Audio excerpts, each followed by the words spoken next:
Well, thank you very much. We have a very big announcement today. It has to do with nuclear energy and other things. And this is all nuclear. It's a hot industry. It's a brilliant industry. You have to do it right. It's become very safe and environmental, yes, 100%. So I'm going to ask Doug Burgum to talk about it a little bit to start.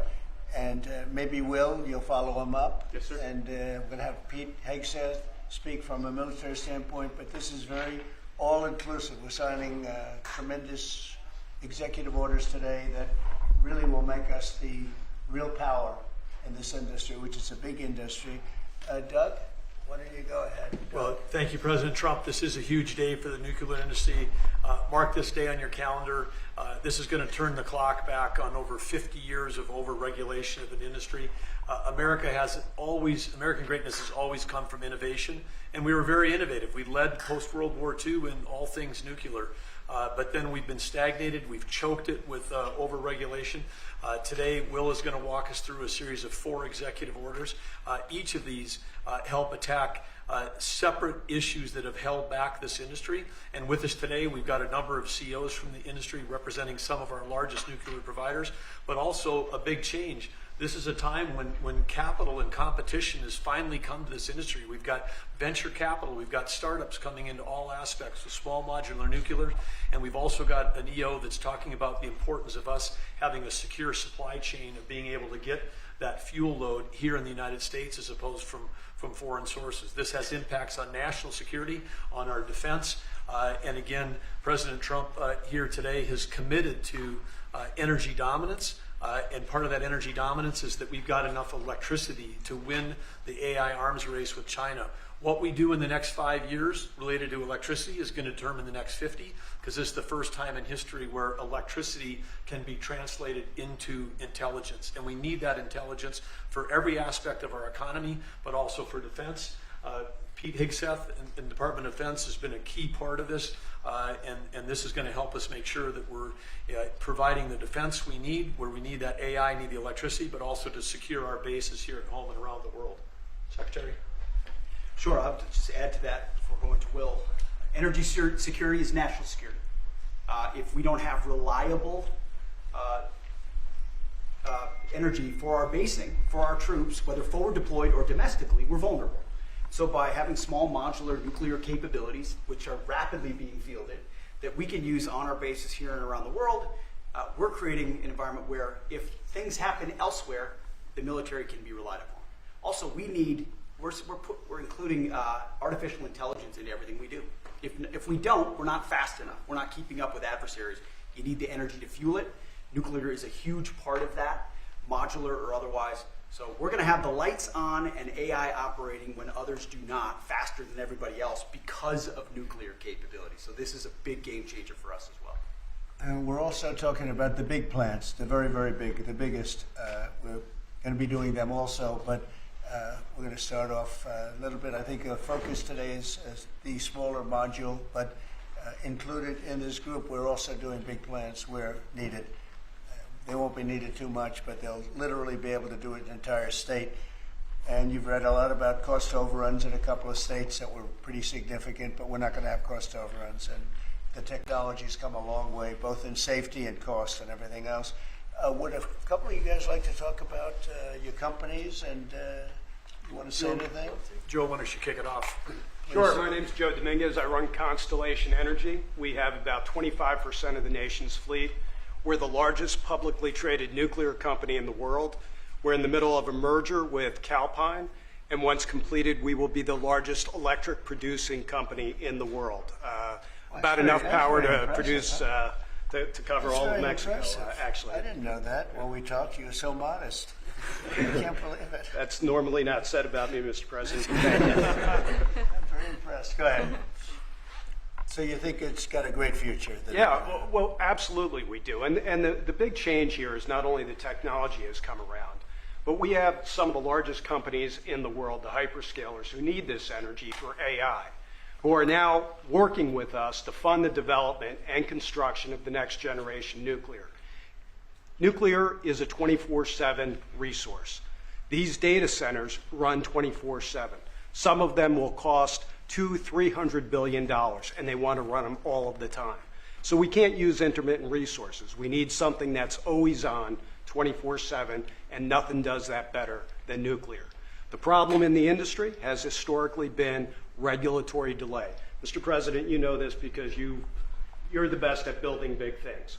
Delay in regulations and permitting will absolutely kill you, because if you can't get the plant on, you can't get revenue, and the interest costs are horrible. We're wasting too much time on permitting, and we're answering silly questions, not the important ones. For example, let me give you an example. In 3 places in this country, we're trying to license new reactors at sites that already have reactors.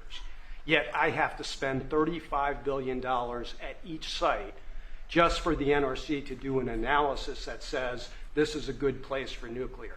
Well, guess what? We've been running nuclear in that community for 4 decades. Why are we even asking that question? I'd rather spend that $35 million, 3 times $105 million, perfecting a design, start building the foundation, and getting going. We need to do this for America. Are we doing something about the regulatory in here? Oh, yes, sir. Yes, you are. Because that's going to be a big With the factor. signature. Yes, sir. That issue I just described will be addressed in this EO, and many other issues that we don't have time with the president to But cover you say today. it's very, we've contemplated just about everything. Right? Well, this, Mr. President, this Energy Dominance Council that you have created is something I haven't seen in 30 years. It brings together all the pieces of government in one place to expedite the process. Under Secretary Burgum's leadership, this has been an amazing, amazing thing. It used to be the case that I have to run to about 5 different places in Washington to get one answer. That's great. And now it's all together in one place. So all I know about Secretary Burgum and Secretary Wright is if we haven't gotten it right, we'll get it right shortly, and there'll be another That's order for good. you to I'm sign. glad But they're thank you addressing- so much for I'm your glad they're leadership. addressing. You were going to say something? Go ahead. Well, I was just going to say commercial nuclear, a bit of an unsung hero. And I just want to thank you, Mr. President, Secretary Burgum, Secretary Wright, for bringing this attention to commercial nuclear. We have the largest and most safe fleet right here in the United States. And upon that, we have fantastic innovation that's being brought forward. And it's going to come in all shapes and sizes. And it's going to actually be coming through some of these companies that you see represented here. We're going to have great jobs. We're going to have wonderful energy. And we're going to be ready. So thank you, Mr. President, for Very leaning good. in. Appreciate it. Great job you've done too. Jake? How about talking about your company and the job you're going to do? Yes, thank you, Mr. President. Well, first of all, a little MIT nuclear connection that goes back. I know familial for you. So, yeah, we're working on small reactors. I'm Jacob DeWitt, CEO, co-founder at Oklo. Working on small next-generation reactors that take technology America invented, developed, and pioneered and bringing it to the market after it sat on the shelves of history for about 40 years. And it's because of the actions that you're doing today that are going to help unleash that. Changing the permitting dynamics is going to help things move faster. We're seeing private investment flow into this space like we've never seen before. We went public about a year ago, and one of the most successful actually go public outcomes for a transaction like that for a small nuclear company, because the market needs this and wants this. And under your leadership, creating the Dominance Council, I mean, it's hard to overstate the value of that. And nuclear is a manifestation of energy dominance. In fact, a golf ball of uranium metal, which this is not, but it's a golf ball, has enough energy content in it to power your entire life's energy needs. I mean, it doesn't get any better than that. And to get back to building, nuclear uses the fewest materials, right? The least amount of concrete, of steel, of fuel for amount of energy it produces. So it should be the cheapest, the most scalable, the most sustainable. Just like you mentioned, Mr. President, about the importance of doing that right. The physics are on our side, and these things help unleash this innovation to actually realize that. So it's never been more exciting. Very exciting indeed. Go ahead, please. And I'm Scott Nolan, CEO of General Matter. We're an American enrichment company trying to bring back the U.S.'s lead in producing nuclear fuel. So just like car engines need fuel, nuclear reactors need fuel. Right now, the U.S. is completely dependent on other countries to make the key step of enrichment in this fuel. And these executive orders are going to pave the way for the U.S. to regain its lead. So we really appreciate it. Will you be doing the AI plants? Because we have a lot of them going up now, and or soon going up, and they need tremendous electricity. Are you going to be involved in many of these plants? Yes. Will a lot of them be using nuclear, or some are using oil and gas, some are using different things? But Many of them will be, I think. Through it just makes a lot of sense. Nuclear is a perfect solution, and that's where most of them are interested. Good luck. Thank you. That'll be great. It's going to be, yes. Okay, Will, please. The first executive order we have for you relates to the issue that Secretary Hegseth was speaking to, which is the need for incredible amounts of power at defense installations and also in AI-focused installations. What this executive order will do is speed up the approval and adoption process for specialized nuclear reactors at these sorts of sites. It also involves the Department of Energy making available the necessary fuel stock. It also creates a special envoy position and a strategy around nuclear technology export, the idea being that we can grow American industry on the back of foreign purchasers who are interested in this sort of technology as well. I'm just thinking, as you're saying that, I just said, what about auto pens? Could I use an auto pen? What did Biden do? Did he have an auto pen at the desk? Nuclear powered. No, he didn't do events like that. Yeah, he used nuclear power. You know, he didn't do events like this, I guess. It's all right. Otherwise, you walk it to the other side of the room, have an auto pen sign it, right? Here it is. It's phase one. Very big phase, very important phase.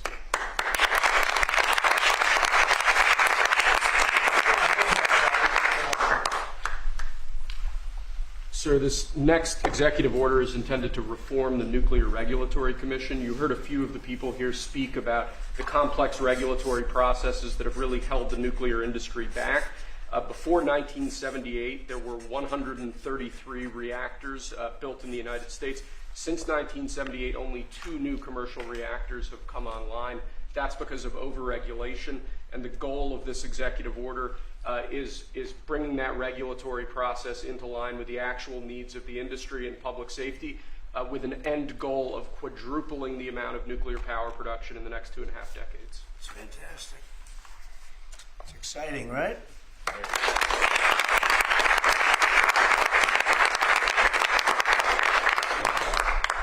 There you go. This next executive order relates to nuclear reactor testing, sir. The degree of overregulation and governmental inaction in this space in particular has had the effect of throttling development of new, highly modernized nuclear reactors that could really revolutionize the field of nuclear power generation.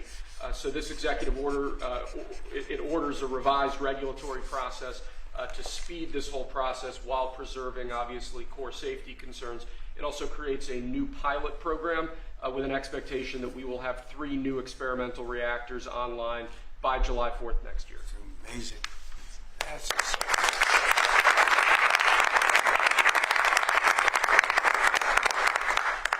Okay, come on. Lastly, sir, we have an executive order on reinvigorating the nuclear industrial base. There are a number of core issues here, including the issue with fuel feedstock that one of the speakers mentioned before. This executive order, among other actions, includes an invocation of the Defense Production Act in order to spur a closer collaboration with private industry to ensure that we have the fuel supplies we need for a modernized nuclear energy sector. In addition to that, it includes crucial provisions relating to the development of a nuclear energy sector workforce and a number of other key building blocks to the overall nuclear industry that we're trying to spur here. Right. Thank you.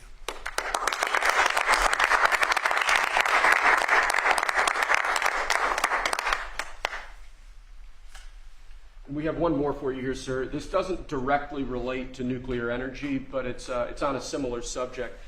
This executive order is entitled Restoring Gold Standard Science. One of the issues that we've had in recent decades is that government policy has been made on the back of junk science. Scientific studies and findings that have included conflicts of interest or scientific misconduct. The purpose of this executive order is to recenter policymaking around gold standard science, scientific efforts that have followed appropriate scientific methods that don't include those sorts of conflicts of interest, and to ensure that when departments and agencies are relying on scientific studies to promulgate rules, to promulgate regulations, that the science that they're relying on is highly reliable and available to the public. He did a very good job, didn't he? He did. How many people here could have done that? I don't know. I think a lot. Thanks. Good job, Will. Thank you, Mr. President.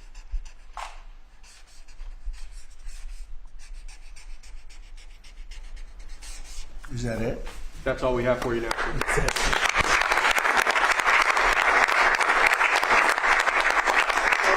Will, Any questions for these brilliant people? They are brilliant people, actually. Mr. President, on nuclear, sir, a lot of the concern over the years that's helped the nuclear industry back has been about safety. Are you satisfied with those safety concerns? Yeah, we are. It's become a very safe, actually it's become very safe, and tremendous work's been done on that, more than anything else, and it's really the automatic shutoffs. There's so many different things that they have now that they would have never had. You know, my uncle was a great nuclear person years ago, and that was a different, if you would have asked that question, probably it would have been a much different answer. But they have tremendous shut-off power and other powers that, and very redundant, as I understand it, like at a level that nobody's ever seen before. So it's safe.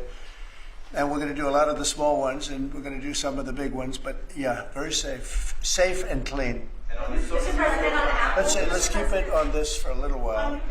Let's keep it on the nuclear, and then if you want to ask something else, which you might, we'll do that. On nuclear, Mr. President. Yeah, please. What do you say to folks who are concerned that speeding up licensing or even doing fuel processing raises safety and proliferation? Yeah, we're going to get it very fast, and we're going to get it very safe, and we're going to get the people in and out, and they're going to do plants. In many cases, they'll do 3 or 4 smaller ones and put them together. That's what France has done. France has done a good job of this for years, and they, as I understand it, they had basically one plan, and if they needed more, they'd do 3 or 4 or 5 of them. I don't know, we have to go that far, but you know, there's something about building one big one. But we'll build the big ones too. We're going to have, I think I would say we'll be second to none, because we're starting very strong. But it's time for nuclear, and we're going to do it very big. Yeah, please. Mr. President, what about the European Union? You said that negotiations are going nowhere. Where are the kind of points where they're they're slow moving? I've been saying to everybody, they've treated us very badly over the years. It was formed in order to hurt the United States, in order to take advantage of the United States, and they've done that. We have a big deficit with them. They sell millions and millions of cars, as you know, Mercedes and BMW and Volkswagen and many others, and we were restricted from selling cars into the European Union, which is not nice.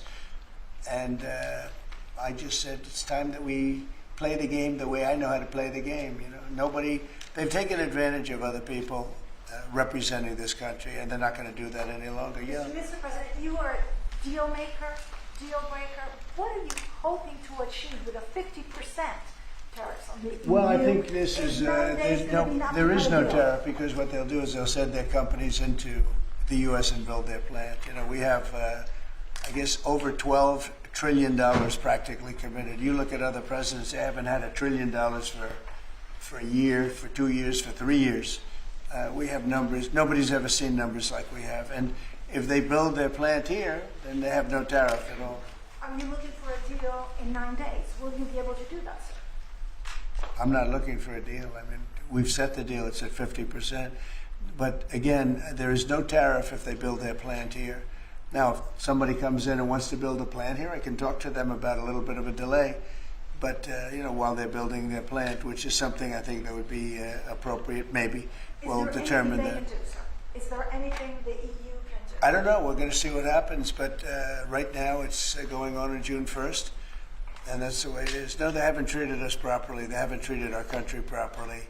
They banded together to take advantage of us. And the people behind me know, because they had some of that with their industry. But generally, you know, we signed a great deal with United Kingdom. We have numerous other deals that are ready to be signed. We've signed a deal with China. We have some really amazing deals. But the European Union, I meon, the sole purpose was really not to hurt us, but to take advantage of us. And we're not going to be taking Mr. advantage. Mr. President, on Apple, you said this morning that if they don't make their iPhones in the U.S., you're going to hit them with a 25% tariff. Right. Do you have the power to tariff one single company? And why would you No, want to it'll hurt be an more. American company in that way? It would be more. It would be also Samsung and anybody that makes that product. Otherwise, it wouldn't be fair. So anybody that makes that product, and that'll start on, I guess, at the end of June. It'll come out. I think we have that appropriately done by the end of June. So if they make that product. Now, again, when they build their plant here, there's no tariff. So they're going to be building plants here. But I had an understanding with him that he wouldn't be doing this. He said he's going to India to build plants. I said, that's okay to go to India, but you're not going to sell into here without tariffs. And that's the way it is. Yeah. Well, why would you live in America? What makes you confident, sir, that Apple can build in the United States at a price that American consumers? Oh, they can. No, they can. And a lot of it's so computerized now. These plants are amazing if you look at them, but they can do that. And actually, as you know, Apple's coming in with $500 billion. So are the chip companies. We have all of the chip companies coming in. The biggest, $500 billion, $200 billion, $250 billion they're spending. But we're talking about the iPhone now, and the iPhone. If they're going to sell it in America, I want it to be built in the United States.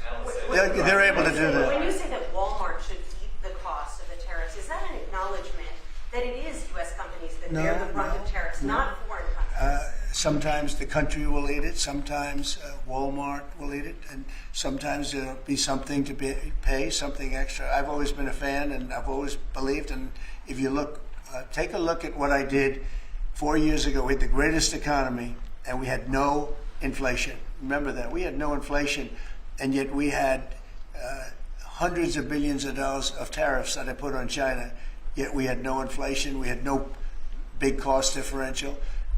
Oftentimes, and I don't like it when a department store, because they'll do a lot of business, but they announce record profits and everything else. They have to take out some of their profits or make a little bit less money.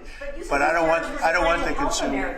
I don't want the consumer to pay. But why impose tariffs that you know are hurting American businesses? They're not hurting. They're helping because they're creating jobs in America. We're creating tremendous amounts of jobs in America like you've never seen.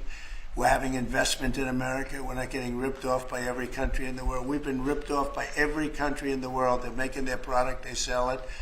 They don't give our people the jobs. They make them with other countries' jobs. And we will have something that nobody will ever see again, I think. I think we have a potential to do numbers that we never envisioned in the wildest year. Look at what's happening. 10 to 12 trillion dollars in literally a couple of months.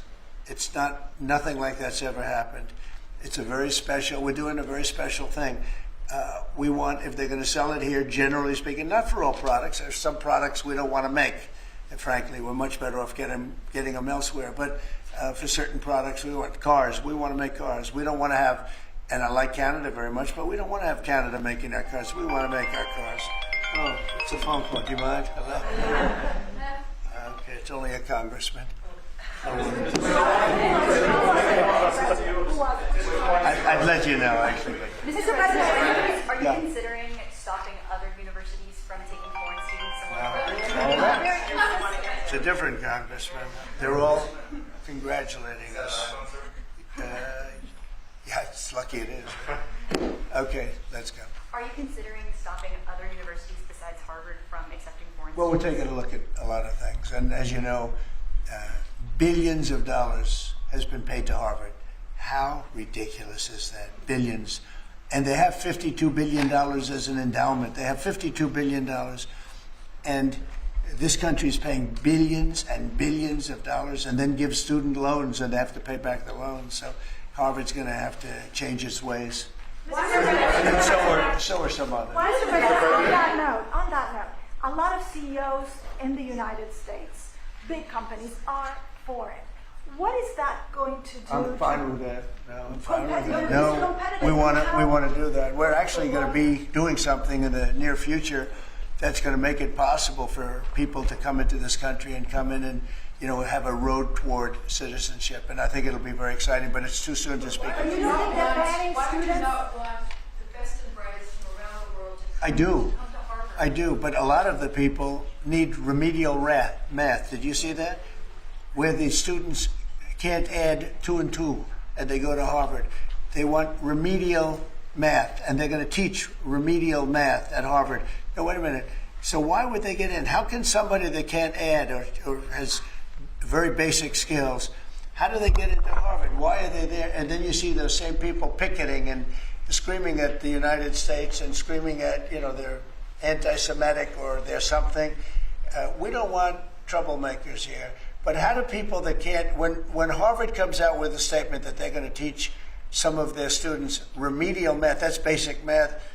That's not the deal. Okay, and any more? In the back. Are there other countries you're considering shortening the 90-day pause on tariffs for? And then are there specific steps you're looking for the EU to take? We do. Well, we have a lot of requests, and you don't have the people to handle it. Frankly, everybody wants to make a deal. I'm sure now the European Union wants to make a deal very badly, but they just they don't do it right. They don't go about it right. The other thing they do is they sue our companies all the time. They have suits where their judges, I don't know if they're appointed by them, but they're definitely Europe-centric, and we're not going to stand for it. They won a $17 billion lawsuit for Apple, and I read that case, and that's not a case that should have been won. They're suing other of our companies. They use this as a weapon, but they use it really to raise funds for what they do. It's almost like a fundraising mechanism. So we add that to the fact that they do the non-monetary tariffs and lots of other trading, you would call them trading barriers. They don't take our cars. They don't take our agriculture. They don't take anything, but we take their cars by the millions. And therefore, they have the jobs, they get the money, and we get closed plants. It's not going to happen that way anymore. Thank you very much, everybody. Thank you, press. Thank you, press. Thank you, press. Thank you, press.